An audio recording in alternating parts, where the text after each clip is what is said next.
Warren Buffett. The silent gamble, the room was silent. Too silent. Warren Buffett sat alone at his desk in Omaha, Nebraska. The curtains were half drawn, letting in only a timid light that stretched across the carpet like a fading memory. In front of him lay a stack of papers, neat, precise, and unmarked like the man himself. His fingers drummed once, then stopped, hovering above the oak surface.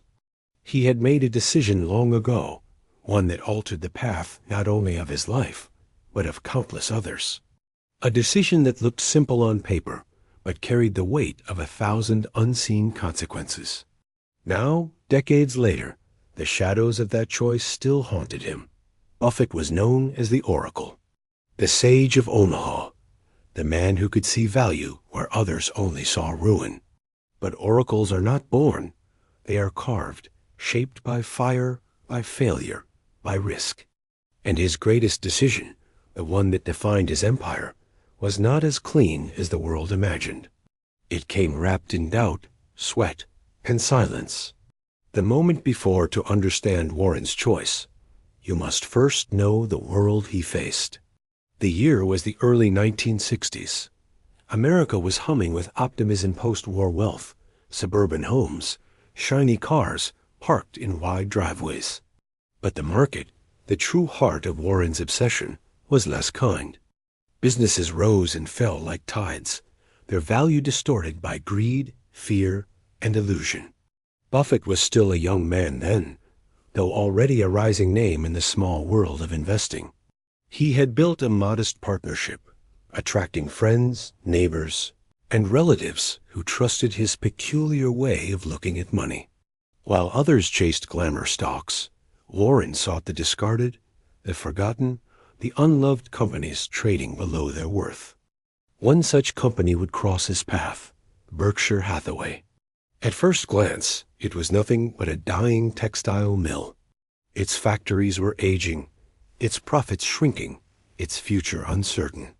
To most, it was a sinking ship.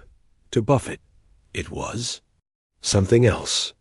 Numbers spoke to him like whispers in a cathedral, and the numbers told him Berkshire was cheap, too cheap.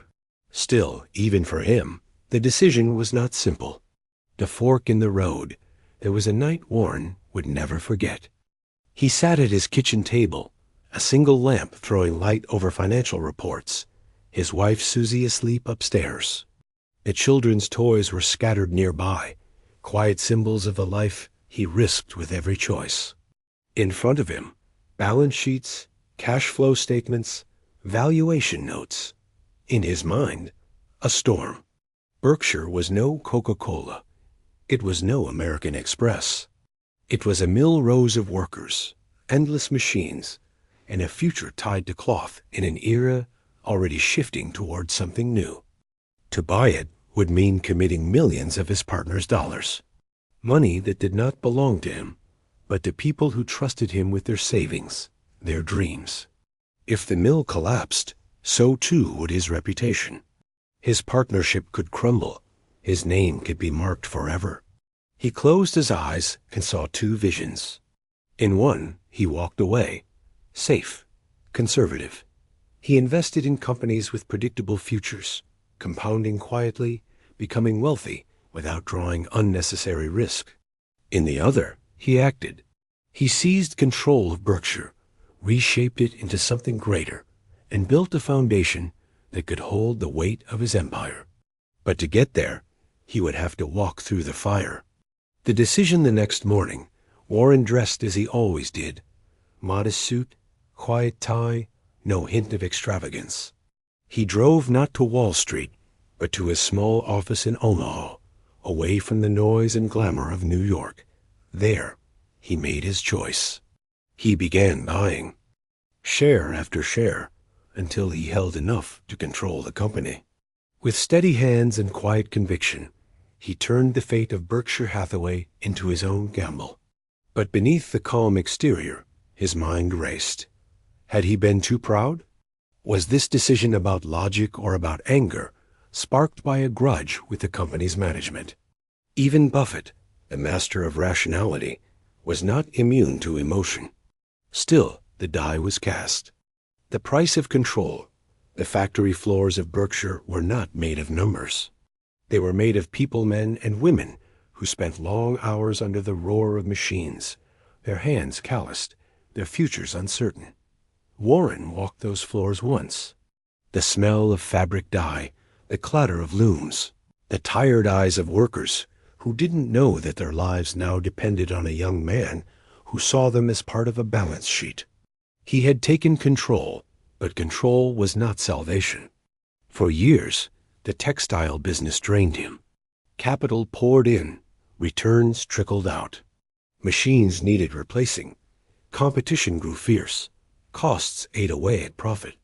No matter how sharp his mind, Warren could not bend the laws of economics. Every month, every quarter, he wrestled with regret. Had he been reckless? Had his legendary discipline failed him?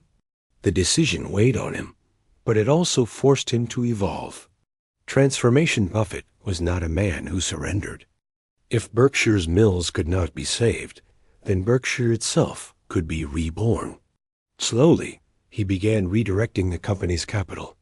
Profits from the textile division were invested elsewhere: insurance companies, banks, consumer brands. He transformed a dying business into a holding company, a vessel to carry his vision. The textile mills closed, one by one, leaving behind silence and sorrow. Workers lost jobs, towns lost industries. For them, Warren's decision was devastation. For him, it was liberation. Berkshire became more than cloth. It became Coca-Cola, Geico, Dairy Queen, American Express. It became a symbol of patience, of compound wealth, of the quiet genius of Omaha. But the cost was never erased.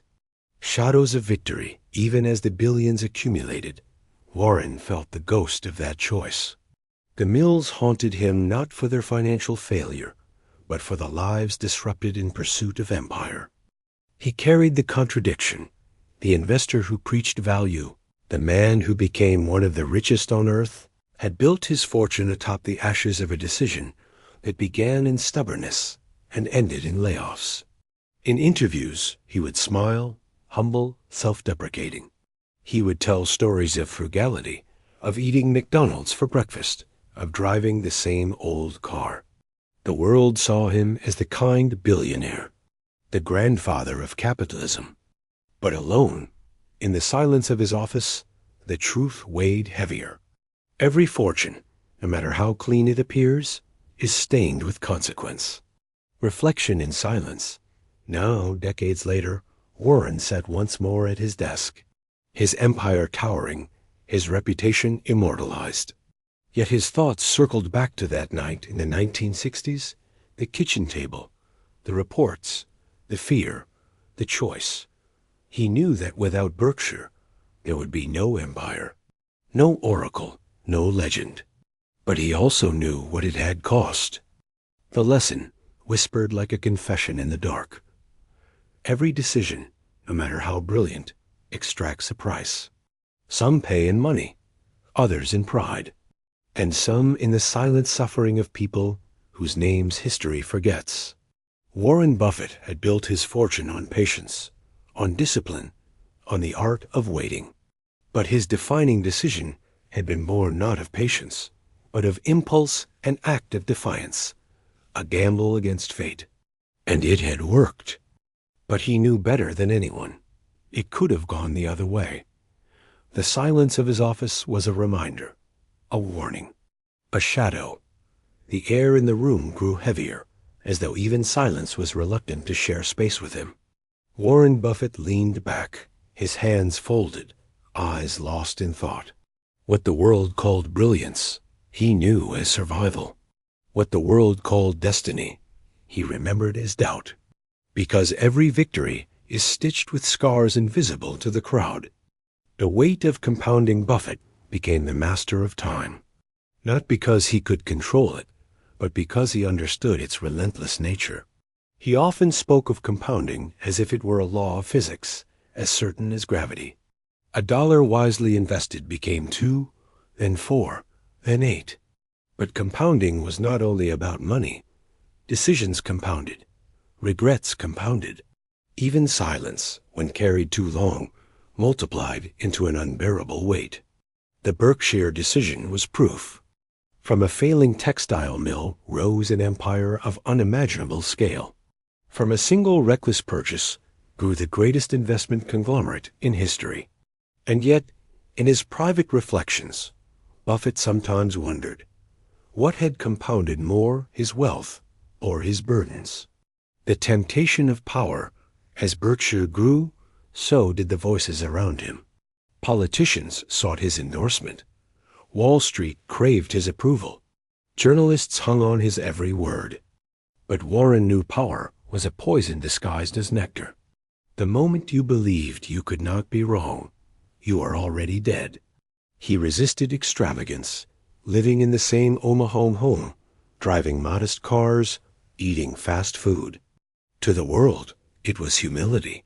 To him, it was armor. A way to remind himself that the man who gambled everything on a textile mill was still vulnerable, still fallible, still human.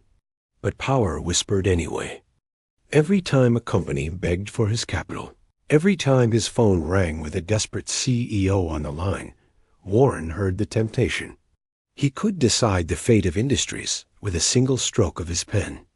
And each time, he remembered Berkshire's workers' faces blurred by time, but not forgotten. They reminded him that power without restraint destroyed more than it created. Crises and echoes. No empire rises without storms. The 1970s brought stagflation and uncertainty. The 1980s, market crashes. The 1990s, bubbles inflated by greed. And through each, Buffett held to his creed. Buy when others are fearful. Wait when others are greedy. But no lesson is ever absolute. During the 1991 Salomon Brothers scandal, Berkshire's name was pulled into the mud. Traders under his watch had broken Treasury bidding rules, threatening to bring the firm and Buffett's reputation down with them. For days, he did not sleep. His calm exterior concealed a mind racing through possibilities, calculations, fears. He testified before Congress, his voice steady, his words sharp. He saved Salomon from collapse, but the ordeal scarred him. It reminded him of that first decision, the one that tied his name to Berkshire. He had stepped into a storm willingly, and storms never left empty-handed. The curse of clarity, Buffett's gift, was clarity. While others drowned in noise, he could strip a problem to its bones. Numbers never lied if you knew how to listen. But clarity was a curse, too, because to see clearly is also to see the inevitable. He knew industries that would die before they collapsed. He knew companies that would fall before their leaders admitted weakness. He could predict decline like a physician reading symptoms of a terminal disease. And each time, he faced the same dilemma. Intervene or watch, save or let fail. The public saw a man of kindness, a billionaire with a conscience. But Warren knew the darker truth. Many times, he chose silence. Many times, he let collapse run its course, because logic demanded it, even if lives were appended in the process. He carried those silences as heavily as his victories. The partnership of Shadow's Charlie Munger was more than a partner. He was Warren's mirror. Where Warren hesitated, Charlie sharpened. Where Warren softened, Charlie cut. Together, they made decisions that would outlive them both. But late at night, Warren sometimes wondered, had Charlie kept him honest, or had Charlie emboldened the darker parts of his nature? The part willing to close mills, fire workers, abandon towns all in pursuit of efficiency? He never asked Charlie. Some questions have no place in daylight. The reckoning of legacy, as years folded into decades, Warren's legend became untouchable. He was wealthier than kings, admired more than presidents. His annual letters were studied like scripture, his words quoted as eternal truths. But legends come with chains. Every decision was now judged not only by profit, but by history. Every mistake threatened to stain the narrative of the good billionaire. Every choice carried the shadow of legacy. In private, Warren confessed to friends that he feared death not for the loss of life, but for the judgment that followed. Would he be remembered as the man who made billions, or as the man who destroyed mills, who gambled with lives, who compounded wealth at the expense of others? Legacy is a mirror that reflects more than we wish to see. The dark balance sheet on paper, Warren Buffett's fortune was clear. Hundreds of billions in assets, a track record unmatched, a life of financial mastery. But in the invisible ledger of his soul, the balance sheet was more complex. Assets, the discipline to wait, the courage to act when others froze. The empire he built for nothing. Liabilities, the workers left behind. The industries abandoned. The knowing knowledge that his greatest decision was also his most reckless. In the end, both sides told the truth. He was genius and gambler, savior and executioner, humble man and ruthless capitalist. No formula could reconcile them. The final reflection. On his desk sat a faded share certificate, Berkshire Hathaway, the textile mill that no longer existed. He kept it not as a trophy, but as a wound. A reminder of the day he bet everything on pride and built an empire on the ruins. He touched the paper, fingers tracing the ink. He wondered how many lives had shifted because of this single decision. He wondered if the children of the workers he displaced ever whispered his name with anger. He wondered, finally, if the Oracle of Omaha had been guided by wisdom or by a shadow he never fully understood. The whisper in the dark. In the silence, Warren spoke softly, almost to himself. You don't know who's swimming naked until the tide goes out. It was one of his most famous sayings. The world laughed when he said it, quoted it, admired it. But alone, he knew its true meaning. It wasn't about other people. It was about him. Because once, long ago, when the tide went out, Warren Buffett was naked, too reckless, unguarded human. And only by chance, by stubbornness, by something darker than reason, did he survive long enough to be called a genius. And in that survival lay the most dangerous lesson of all, that sometimes mistakes don't destroy you. Sometimes they crown you. And that is why the price of every decision feels heavier than the fortune it builds. The oracle sat in his quiet office, surrounded by the echoes of choices that could never be undone. The light dimmed, the silence deepened. And Warren Buffett understood, perhaps more than anyone alive, the haunting truth. The greatest wealth is not measured in dollars, but in the shadows that follow you when the world stops applauding.